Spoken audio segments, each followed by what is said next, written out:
কেন সরকারি হোস্টেলে ছাত্রছাত্রীদের মৃত্যুর ঘটনা বাড়ছে, এর পেছনে কি কারণ আছে তা তদন্ত করে বের করা হোক, সেই দাবি নিয়ে সরব হয়েছে এনএসইউআই। এদিন সংগঠনের প্রদেশ সভাপতি নেতৃত্বে প্রতিনিধি দল শিক্ষা দপ্তরের অধিকর্তার উদ্দেশ্যে ডেপুটেশন প্রদান করে। গন্ডাছড়া এক স্কুলে জৈনিক শিক্ষক নিজের শত্রুতার জেরে ছাত্রের উপর আক্রমণ করেছে বলেও তারা অভিযোগ জানিয়েছেন। অবগত আছেন, গত কিছুদিন আগে গন্ডাছড়া বিশ্বকর্মা এসবি স্কুলে একটি ছাত্রকে একজন শিক্ষক শান্তনু চাকমা উনি ওই ছাত্রটিকে বেধড়কভাবে পার্সোনাল রিভেঞ্জ মেটানোর জন্য অ্যাসল্ট করেছে। ছাত্রর মা বাবার সাথে কমপ্লেন করার পর টিচারের প্রতি কোনো অ্যাকশন নেওয়া হয়নি। এবং দ্বিতীয়ত আজ আমরা দেখে আসলাম অবগত আছেন শহরের প্রতি ডক্টর আম্বেদকর হোস্টেলে একজন ছাত্রী আত্মহত্যা করেছে।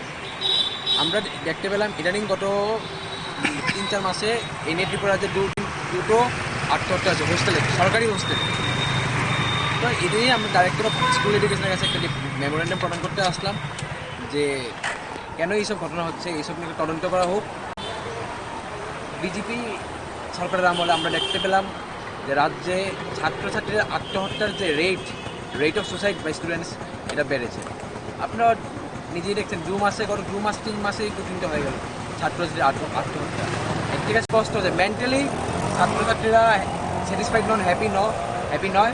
তারা কোনো না কোনো জিনিস নিয়ে আনস্যাটিসফাইড, বা তারা ক্ষোভে আছে, ছাত্রছাত্রীরা ক্ষোভে আছে। স্পেসিফিক 2023-এর পর থেকে রেট অফ সুসাইড ছাত্রদের মাঝখানে ডিপ্রেশন এটা খুব বেড়ে গেছে। তা নিয়ে আমাদের সরকার একদম রিলাক্টেন্ট নয়, একদম ভোকাল নয়। যেটা আমি আগেও বলেছি, আমাদের মুখ্যমন্ত্রীকে আমাদের বারবার এমন মেমোরেন্ডাম দিয়ে কিংবা প্রেস কনফারেন্স করে আমাদের মুখ্যমন্ত্রীকে কথা করতে লাগে এইসব বিষয়ে। খুব দুর্ভাগ্যজনক যে আমাদের শিক্ষামন্ত্রী, দেখেছি আমাদের মুখ্যমন্ত্রী ওনার শিক্ষা দপ্তরের প্রতি কোনো অ্যাটেনশন